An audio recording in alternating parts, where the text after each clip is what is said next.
Ten Kittens by G.A. Puckett. Preface. The stories of the 10 kittens told in this book are true to life. They have been gathered from here and there over the country. All the kittens have lived and played their little parts in the life history as told in each chapter. The purpose of this collection of stories is to create more interest and love for kittens on the part of our boys and girls. If these stories help someone to be kinder to little kittens, then the author's purpose will not have been in vain. G.A.P. Mac. The story of Mac begins in a rescue league in Albany, New York, where he was born. The story was very interesting to me as the lady who owned Mac told me about him. I will try to tell you about the unusual circumstances in this kitten's life. Mac was a tiger Persian kitten, but was afflicted with a disease called mange when he was very small. His mother had a very bad case of the mange, but instead of being cruelly treated, her mistress took her to the rescue league where she could be well cared for. While under treatment in this league, which was a home for sick, afflicted, and homeless kittens, Mac was born. A short time after his birth, he and his brothers and sisters became afflicted with the disease of the mother. When Mac was 6 weeks old, the mother and all the kittens, excepting Mac, were chloroformed because of their awful condition with the disease. Mac was left an orphan kitten with no home but the quarters of the rescue league. One day a kind lady went to this league, and from all the kittens there she selected Mac to go and live in her home. This was very kind of the lady because Mac needed a home. Let us not forget this example when we see a homeless or hungry kitten. It would be easy for many people to make kittens happy in this way. The lady who took Mac had a little daughter who became attached to the kitten, and in a few weeks they were the best of friends. By the time Mac was 1 year old, he had learned many tricks and was very obedient. When he wanted someone to open the door, he would stand on his hind feet and put both front feet around the doorknob and try to open the door or attract attention. It was a good thing that Mac learned to do this. One night he was left in the kitchen to sleep. The little girl of the home, Mac's little mistress, was asleep in another room which opened into the kitchen. About 2 o'clock that night, the girl's mother heard Mac rattling the doorknob and meowing with all his might. She knew that something was wrong, so she went to the kitchen to see why he was calling so much. When she opened the door, she saw that the kitchen was on fire, and the blaze had almost reached the door of the little girl's room where Mac was calling for help. His fur was scorched a little, but he was not seriously burned. The mother said that 5 minutes more and the blaze would have been beyond control and would have made its way into the little girl's bedroom. She feels that Mac saved her daughter's life by calling for her to open the door. When the lady and her daughter moved from Albany, New York to Chicago, they did not leave Mac behind. He moved with them as one of the family and lived for a long time in a boarding house in the big city. There are so many kittens that do not get to travel over the country. Neither do they get to live in boarding houses. Almost any kitten is satisfied to have a good place to sleep and plenty to eat. There is another thing most kittens like, and that is kind treatment. They like to be petted and loved as well as being cared for with home and food. After leaving Chicago, Mac moved to Kansas City with his kind mistress. For some time he lived in the city, but at last he moved to Maple Park, just east of the city on the Interurban line, to Excelsior Springs. It was there he lived and spent many happy days. Out there in the open, away from the crowded streets of the big cities, Mac caught grasshoppers as his favorite pastime in the fields. This he enjoyed very much, and it was also good exercise for him. When the lady's husband would sit down to read the evening paper in the big Morris chair, Mac would always sleep on one of the arms of the chair.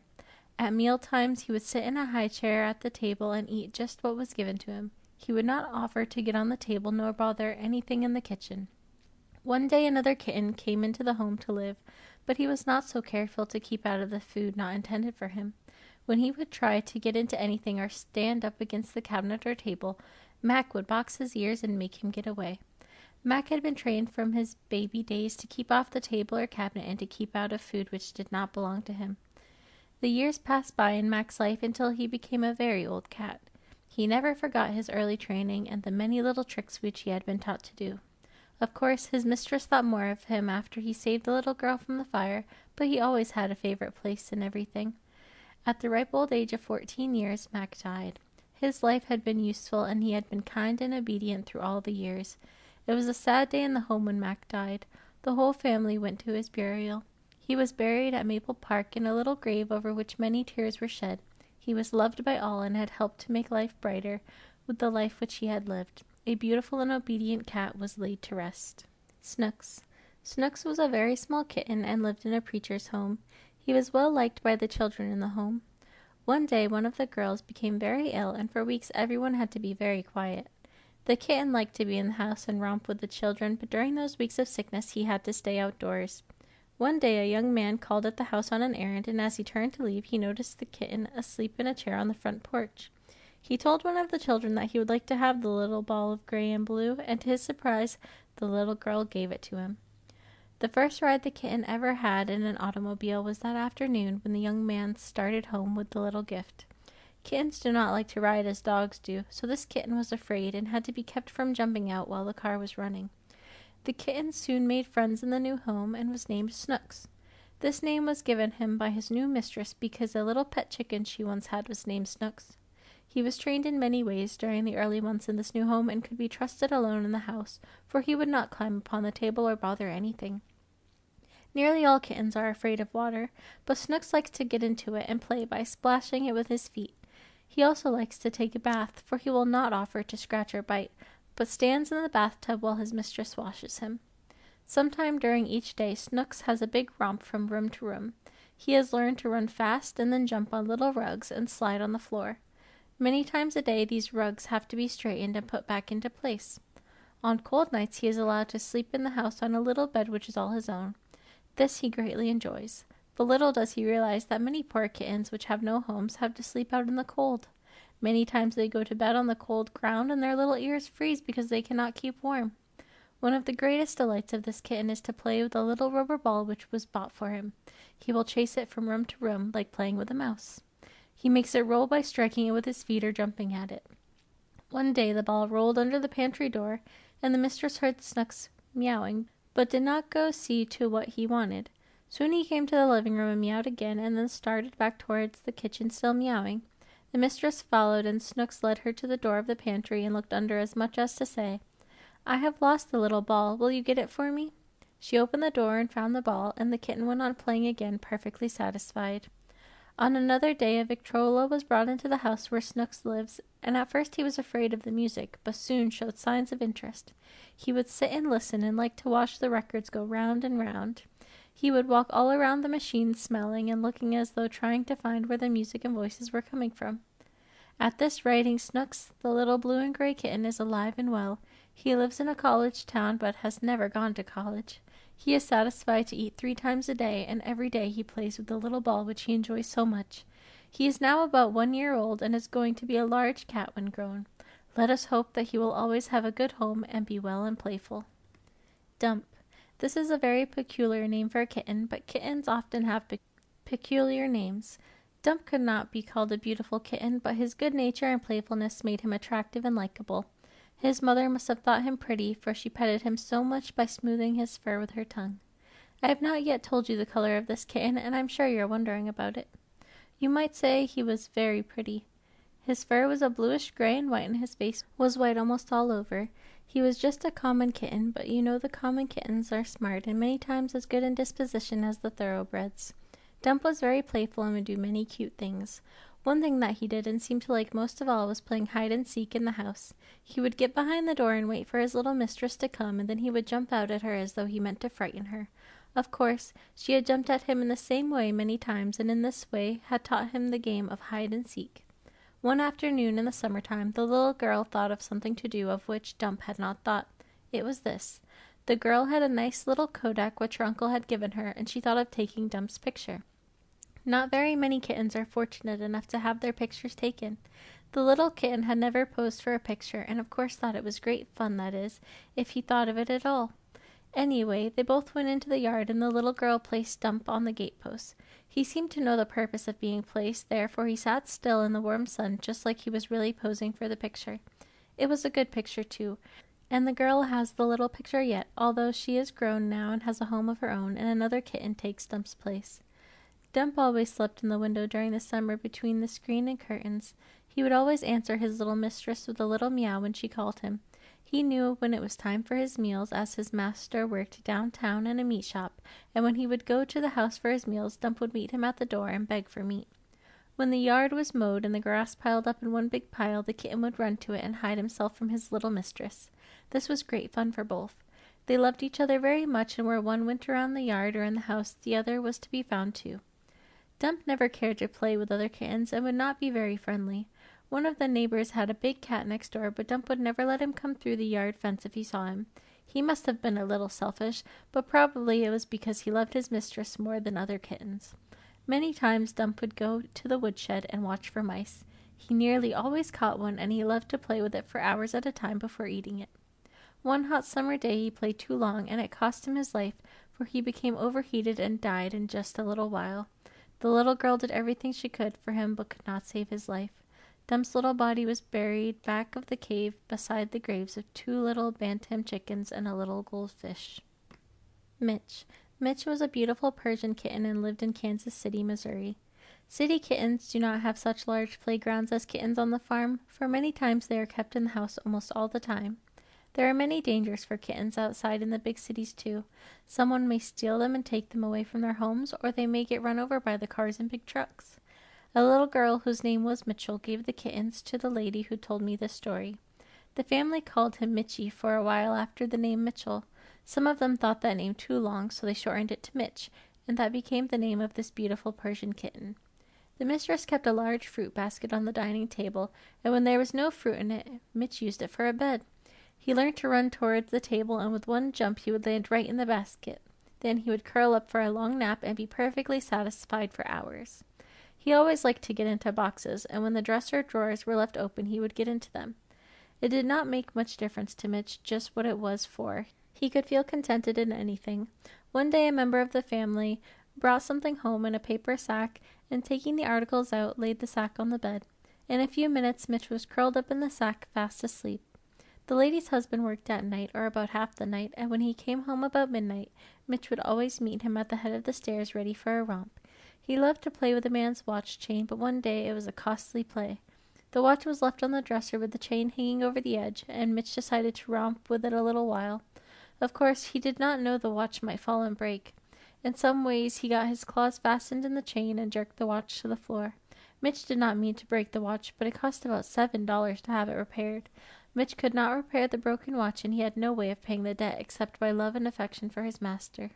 Mitch was like Snooks in the other story. He liked water and liked to play in it. He was very careful about keeping clean and would go to the lavatory and put his feet in the water and then wash his face. One faucet in the bathtub leaked a little, and Mitch found that he could get a drink there. In some ways he learned that he could strike the faucet with his feet and turn on more water. One day some member of the family had prepared a half tub of water for a bath, and about the same time Mitch decided that he wanted a drink. He went to the bathtub and as usual jumped right over into the tub, but this time he landed in all the water. You should have seen him scramble to get out, for he was terribly frightened. One day the lady and her husband moved away from the city to the farm, and of course Mitch went along and became a country kitten. I am sure that he liked to be on the farm where he could get out into the big outdoors and catch lots of mice. About a year passed and the family moved back to the city, but Mitch was left on the farm with the family who moved on the place. Evidently he did not like his new friends, or else decided to go back to the city, for he disappeared one afternoon and has not been heard of since. If you should see Mitch anywhere, it would be kind of you to tell him that the fruit basket is on the table in the city waiting for him. His mistress, too, will be very glad to hear from him or have him return to his former home. Thomas. Thomas is another very peculiar name for a kitten. He was a groceryman by trade, as he lived in a grocery store for 17 years. Like so many kittens, Thomas was a stray that came to the store in search of food. The proprietors of the store, 2 brothers, were kind to hungry and friendless kittens. They allowed this kitten to live in the store, and not many days after he arrived, they named him Thomas. At night he slept in the basement of the store. He kept the store free from mice, as he was a good mouser. He was well cared for, too, as he had plenty to eat of everything that he liked which the store furnished. Because of kind treatment and plenty to eat, the kitten grew very rapidly and made a large cat when fully grown. Many months before his death he weighed 13 or 14 pounds and was always fat and sleek. So many poor wretched cats that have no home could be more like Thomas if people would give them a home and treat them kindly. A kind deed, though done for a kitten, is not thrown away. Thomas had a favorite place to sit, which was on one of the counters near the front window of the store. In this way he made many friends. He was of a lovable disposition and kind to everyone. He could have numbered these friends by the score, as all the customers had a kind word or pat for him. Many people would stop at the window and look at him because he was so large and beautiful. His fur was gray and striped, and he made a very pretty ornament as well as a good advertisement for the store. The playground for Thomas was in the basement of the store building. He had many a romp there, but one romp cost him his beautiful gray coat. Near the basement stairs there was a large oil can or tank that had a large top which could be removed when the tank was filled with oil. One of the employees had left this top off, and Thomas stepped into the hole while walking across the tank. The tank of coal oil did not make a very good swimming pool nor bathtub. It was lucky for Thomas that he got out alive. But oil caused all the fur to come off his body, and this left him without a coat. The only fur left was a little at the end of his tail. Someone said that his smooth body looked like that of an elephant. Thomas was ashamed of this condition and would not appear in the main room of the store. His meals had to be taken to the basement for him, and even then he would not come into the light any more than necessary. For 3 or 4 weeks he remained in the dark corners of the basement until a new coat of fur was well started. The new coat was even brighter and prettier than the old one, so Thomas did not lose so much after all. One of the brothers of the store seemed to be more attached to Thomas than the other.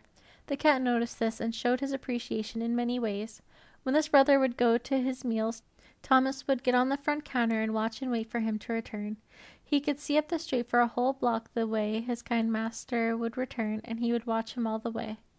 For 17 years Thomas lived in the grocery store after being taken in as a homeless kitten.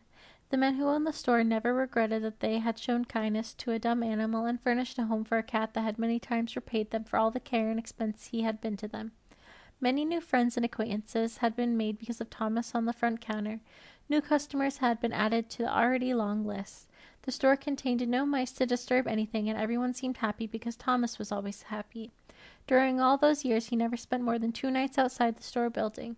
He always attended to his own business and was satisfied to stay at home and romp in the basement playground.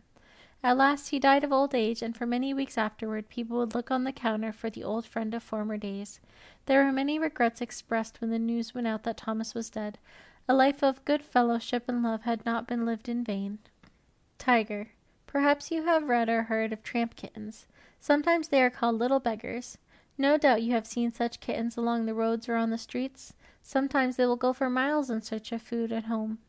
In cities and towns they will go from house to house or to the stores in search of scraps of food to eat. Many times these kittens are afraid of boys and girls because they have been abused and often driven away with rocks and clubs, but they would like to be treated kindly. Tiger was one of these tramp kittens in his young days. He had been cast out from his home as an undesirable kitten. Days and nights he wandered around in the town in which he had been left, but no one seemed to care for a homeless kitten. Sometimes he was able to find enough to eat, but many nights he slept in an alley, cold and hungry. One morning this tramp kitten was sitting on the back porch of a drugstore, very hungry. His little body was wasting away. While sitting in the warm sunshine on the porch, he went to sleep, but was soon awakened by someone opening the back door. Instead of being kicked off the porch with a warning not to return, he was surprised to hear kind words and to feel a warm hand stroking his dirty fur. The kind words and tender strokes came from a young boy whose name was Frank and whose father owned the store. In a few minutes Frank had a little bed arranged by the stove in the store, and the tramp kitten was soon fast asleep. A little later he was awakened by Frank, who had brought scraps of meat from the meat shop, and this the hungry kitten enjoyed very much. When Frank's father came in that morning, he was led back to the stove where the kitten was sleeping, and asked if it might live in the store. The father consented, and by noon the little boy and the little beggar kitten had made friends for life. "I am going to name him Tiger," said Frank that evening as he was telling his mother of the new-found friend. "Why name him Tiger, Frank?" asked his mother.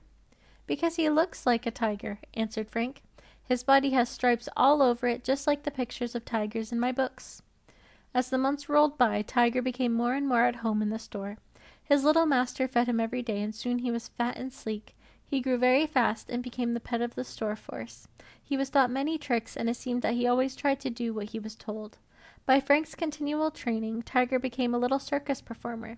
Frank would clasp both hands and then hold out his arms in front of him, forming a circle through which Tiger would jump back and forth. Another thing which attracted much attention from the employees and customers was that Tiger would try to get into any kind of box left open or set out for him. He never forgot this, and after becoming a full-grown cat, he would try to get into little boxes. Sometimes Frank or one of the clerks would give him a small pasteboard box and tell him to lie down in it. He would turn round and round in it until the sides were mashed, and then he would lie down on the flat piece of the box. Sometimes they would give him a very small pill box, and he would try to get into it. He would walk all around it and at last would lie down on top of it. As the years went by, Tiger became the pet of all who knew him. His master grew to be a young man, but the close friendship with the kitten always existed. Tiger never failed to receive good meals and kind treatment. One evening while Tiger was lying in the alley, one of the clerks called him, but he would not answer. The man almost had to whip him to get back into the store. This was very unusual. The clerk noticed the changed attitude and spoke to others about it. During the night the fire alarm was given, and news soon spread that the drugstore was burning. Frank thought first of Tiger and of his desire to remain outside the store that evening. The firemen arrived too late to enter the building, although it was not entirely destroyed. The next day Tiger was found on top of the office desk near a rear window. He had suffocated in the smoke, but the flames had not touched his body. Such was the end of life for the obedient and faithful Tiger. Sammy. It is very interesting to know why pets are called the same names as people. Not only cats and dogs, but birds, horses, cows, and other pets are given the names of people. Many times these names are given because of fondness for the pets and love for those after whom they are named. The lady who told me this story of Sammy also told me why she called him this name. She had met a very attractive young man while visiting in another town, and when she came home she did not forget the new acquaintance. And a few days after she returned from the visit, someone gave her a little kitten which she named Sammy for him. She never learned whether the young man felt honored because of this, but the kitten was well cared for.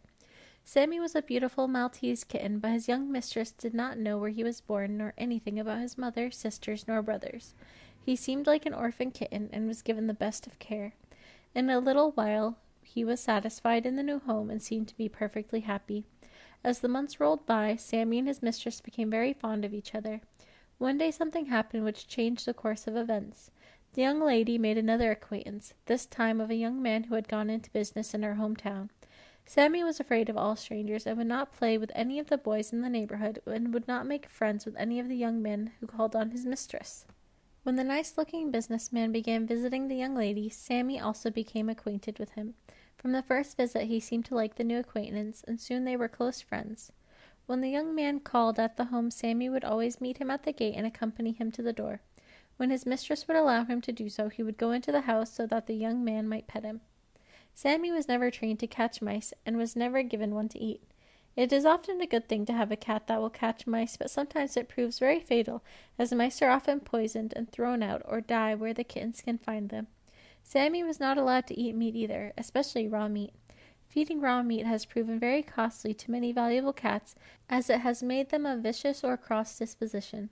The mistress of Sammy was very careful to cultivate in him a kind and obedient disposition. In the yard of the home there was an old tree in which Sammy spent many happy hours in the warm sunshine. Not many feet from the ground the tree forked, and this made a very desirable place to get out of the reach of dogs and to rest or sleep. This had been a favorite resting place for Trilby, a kitten that lived in the home long before Sammy was born. The lady said that both kittens had used the old tree for a resting place, and that she had often regretted that she had not taken their pictures. I am sorry, too, as I would like to have shown you the picture of Sammy in this book, but we will have to imagine how peaceful he was as he slept in the warm sunshine. One beautiful autumn day in September, the young man whom Sammy loved and who had been going to the home very often, went to take Sammy's mistress away. Sammy was pleased to have the young man there, although he did not understand why so many people were there and what it all meant. A few days after the couple were married, they moved to a little cottage in another part of town, and took Sammy along to live with them. In this new home he seemed perfectly satisfied, and never tried to go back to the old home again. He spent many happy days in this home, and every evening he would go down the street to meet his new mistress. The young couple became very much attached to Sammy, and gave him the best place in almost everything. Have you ever heard of a spoiled kitten? Sammy was like some children who were allowed to have their way, for he became a spoiled kitten later in life. On another day, many months after the beautiful autumn wedding day, a little baby came into the home to live.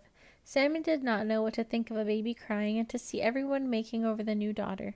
In those days he felt somewhat neglected, as he was not petted as much as usual, but he soon became attached to the little one in the crib. He seemed to love the baby as much as anyone else, and at last he became so jealous that he would try to protect her when anyone would lift her from the crib. He would almost fight the young father and mother to keep them away, as he seemed to think that they should not fondle her. He must have been afraid that they would hurt his little playmate, although the baby never got to play with Sammy except to coo at him from the crib. He became so cross and so jealous that he had to be given away. The father saw a man in town one day who lived in the country, and he told this man about Sammy, and of how good he had been until he became jealous of the baby. Sammy was given to this man, and he went to live on a farm. I have wondered how much he missed the baby, but probably the farm life attracted his attention so much that he did not grieve very long over the change. He lived to be 7 or 8 years old, and proved to be a valuable cat on the farm. He never got to see his little baby mistress again, but after she grew older, she was told of Sammy's fondness for her. She is now 3 or 4 years older than Sammy was when he died, but of course she can remember nothing about him except as the parents have told her. Sammy is buried on a farm not far from Liberty, Missouri, and those who knew and loved him will never forget the story of his life. Betty. Betty is of the Persian breed of cats like Mitch and Mac in 2 other stories of this book. She lives at Wynwood Lake, just east of Kansas City, and has a good home and a kind mistress. She is of a lovable disposition. Her father is the famous White Cesar of Kansas City, and her mother is of good stock. Betty has not traveled over the country like Mac in the other story, but she is satisfied to live in a comfortable home with her mistress. She has no time for traveling anyway, because she has to be at home with her family of kittens. I am not sure she is perfectly satisfied, though, because 3 of her kittens are far from home today. The day that Betty's first babies were born was very gloomy, and by night a storm was gathering, which broke from the clouds in all of its fury later in the night. The trees were howling in the wind, and the thunder and lightning caused Betty and her mistress much fear. The lady had gone to bed that night before the storm came on, and Betty was in the corner of the room with her new babies. When the noise of the storm was heard, Betty ran to the bed, but in a few seconds went back to the box to be with the kittens. She kept this up, going back and forth for several minutes. At last the lady told her to bring the kittens to the bed. It seemed that she knew what her mistress had said, for she went to the box in the corner 3 times, each time taking a kitten to the bed. After 3 kittens had been placed on the bed, Betty took a long breath, and seemed almost exhausted by jumping back and forth so many times. The lady told her that she had left 1 kitten in the box, so again she went to the corner, this time getting the 4th kitten. After a second attempt, she jumped upon the bed and then cuddled down to sleep, regardless of the raging storm. She had been used to sleeping on the bed, but was not satisfied to sleep there that night and leave the 4 kittens in the box in the corner of the room. This act of Betty's showed the mother love for her babies. The 4 kittens grew to be beautiful pets. There were 3 brothers and 1 sister in Betty's families. One of the brothers was taken to the state of Michigan, and one was sent to Abilene, Kansas. The 3rd brother, named Jack, went to France with a captain and his wife during the war. Only this one of the brothers went to war. It seemed that it would be right for Betty to have a blue star for Jack. The sister, Bluebell, is still at home with her mother. The father of Bluebell and the 3 brothers is Blue-Eyed Billy, another famous cat of Kansas City. Bluebell is not alone now, because Betty has 2 more babies in the home. The father of these 2 younger kittens is called John, and he seems to love them as much as Betty does. He will get into the box and watch their faces just like the mother cat. Betty does not forget Bluebell as her first baby. She is almost 2 years old now, but Betty washes her face and ears every day, just like she did when Bluebell was a little kitten. Betty is very fond of going down to the lake and catching crawfish for the kittens. She will sit near the water until a crawfish comes in sight near the edge, and then with one grab she has it. She always catches them by the back so they cannot pinch her with their sharp pincers. Another of her favorite pastimes is gathering the eggs. Betty goes with her mistress every morning and looks into all the nests. If she finds eggs in the nest, she will wait until her mistress takes them out. If she looks into a nest and finds no eggs, she goes on to the next. In this way, Betty helps her mistress every evening. Betty always knows when Saturday comes because her mistress goes to town on that day. Betty expects a treat of good meat on Saturday. When the lady gets home from town, Betty always goes to the handbag and smells for meat. If she finds none, she will go back to her box and lie down, greatly disappointed. If she smells the meat, then she sits upon her hind leg begging for it, and is not satisfied until she and the kittens have the special Saturday treat. When the lady goes to the mailbox for mail, Betty always desires to go along. She climbs the post and looks into the box when her mistress opens it, but she has never learned to carry the mail to the house. Betty still lives at Wynwood Lake, and with the help of John, she is carefully rearing a family of 3 beautiful and obedient kittens. Jimmy. Jimmy was a drugstore cat, following the same occupation as Tiger in the story called Tiger. One of the clerks in the store found him in the alley one morning while burning some old boxes. The kitten was poor and hungry, and seemed to be homeless and friendless. He was a stranger in the neighborhood, and no one ever came to the store to claim him. He was lost and lonesome when picked up, and seemed very glad to find a friend. He was only a stray kitten, and no one knew of his mother, nor where he was born. This seems sad, but with Jimmy it gave him a distinguished place later in life, which I will tell you about in this story. In a little while Jimmy was growing and happy in the new home. He had made friends with all of the clerks in the store, and especially with the proprietor. They became devoted friends for life. Even money could not separate them, as a large sum was offered for him, but his master loved him more than money. Some of the clerks taught him to jump through hoops or through their arms or over their feet. On one of the counters in the drugstore there was a large clock which became the resting place for Jimmy. When told to go and get on the clock, he would obey instantly and then look around at those watching him as though he was proud of the feat. One day his master took a picture of him as he sat on the clock, and he seemed to pose for it. The picture is now in the desk of the drugstore, although Jimmy has been dead for 3 years.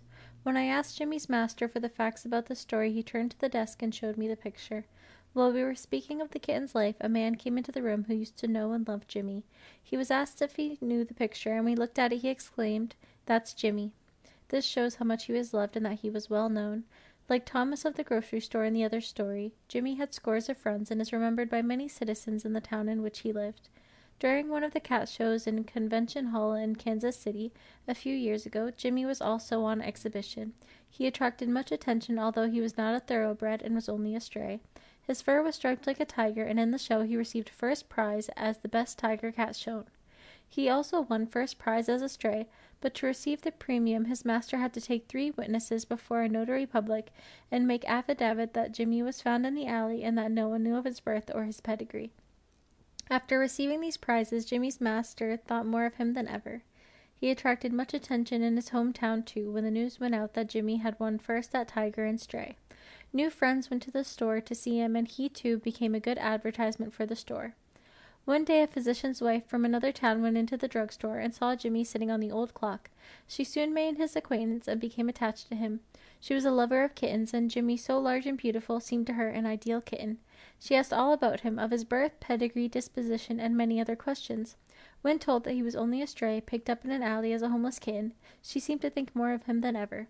Perhaps she had been kind to some homeless kittens sometime in the past, and understood what it meant to care for one that needed a friend. She was anxious to have him as her own and let him live in her own home. I am sure that she would have given him the best of care, and that he would have had a good home in which to spend his old age. In a few days the woman's husband was in the town and went to the store and offered $25 for Jimmy. The proprietor would not sell him for that, and then the physician offered him $50. But Jimmy's master said that money could not buy him. Such was the love for a kitten that had been so kind and obedient during the many years in the store. About 2 weeks after the physician had offered the $50 for him, Jimmy in some way got hold of poison and died. He was 9 years old at the time of his death and left many friends who have greatly missed him during these past 3 years. Pete. To get the story of Pete, I had to go to a large hotel, and there I found an old gentleman who had lost his wife by death about a year before, and who seemed lonely for her presence. He told all that he could about Pete, but said, if she were only here, pointing to a picture on the wall, she could tell you a fine story of this kitten. She loved cats as no one else on earth, I suppose, he continued. Such deeds are not thrown away either, although I used to think many of them were unnecessary. One morning, while the good wife was living, they lost their last kitten, and she said that they would not try to raise or care for any more. That same morning, Pete arrived at the back door of the home and begged for something to eat. He was invited inside, and that was all that was necessary to make friends between the lady and the homeless kitten. Pete was not so young either at the time, for he seemed to be nearly 2 years old. The gentleman said that there never was a cat that could fight like Pete. He was not afraid of anything that walked, and could whip any dog that ever came into the yard. When he made up his mind that he did not want any dog or certain cats around the house or yard, it was then that they had to leave. He would sometimes make up with the cat after giving him a good flogging, if the cat was willing to stay long enough to make up. He was an awful fighter, and yet he was of a good disposition around the home. Of all the kittens this lady had and loved and cared for, there was none so lovable and of a better character than Pete. If it had not been for his fighting nature, he would have been an ideal cat in every way. Perhaps the brave spirit he showed helped him to protect himself from cruel dogs and mean cats. For 10 years, Pete occupied the best chair in the home for his resting place in bed. He had things his own way because he was loved by all the members of the family. His food consisted of anything and everything that money could buy. He lacked for nothing that would make him contented and happy. When baby kittens were born in the neighborhood, Pete was always one of the first visitors and took charge of the kittens along with the mother cat. He would fight for the baby kittens and protect them with his own life. No mother cat was afraid to leave her kittens in charge of Pete because they all knew his daring spirit and courageous nature. After the death of the kind mistress, Pete missed her very much. He missed her loving caresses and the good meals which she always provided for him. Of course, the other members of the family took good care of him then, but the mistress of the home had been the one he had largely depended upon. She would get up any time in the night and let him in if he came to the door and called.